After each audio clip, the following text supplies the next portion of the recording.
بسم الله الرحمن الرحيم. رمضان الكريم. مقعي هو دكتور محمد فارح حدك وتخصصي عذرada ku dhaca neerfaha iyo maskaxda kana howlgala kalkaal hospital magaalada Muqdisho. Waxaan rabaa inaan halkan ka soo jeediyo xanuunka loo yaqaan stroke oo iyo xilliga Ramadaanka waxyaabaha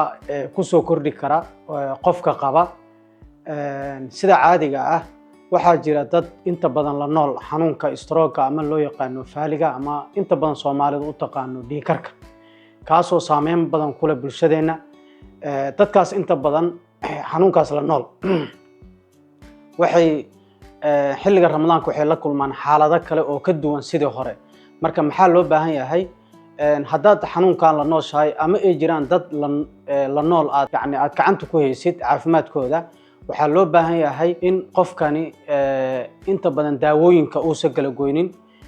waxaan aragnaa inta badan xanuunkani inay dadka qaar markii uu soonku uu yimaado inay daawooyinka xilliga loogu talagalay ay ka boodaan kadibna xanuunkani wuxuu sameeyaa laba kacleen oo qofka calaamado cusub ayuu soo wajahaa taasoo ah calaamadihii oo marka hore uu dareemayo sidaas darteed waxaa loo baahan yahay xanuunkan in oo qofka daawadiisa si sax ah u qaato sida daawooyinka dhiigkarka oo kale daawooyinka sokorta iyo daawooyinka xinjirta fududeeya sidoo kale waxaa loo baahan yahay inuu qofkani uu helo biyo ku filan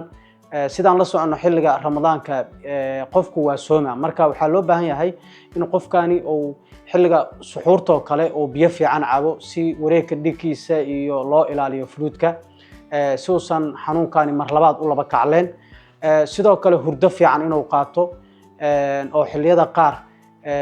uusan stress badan iyo xaaladahaas says ugu keeno hurdo fiican qaato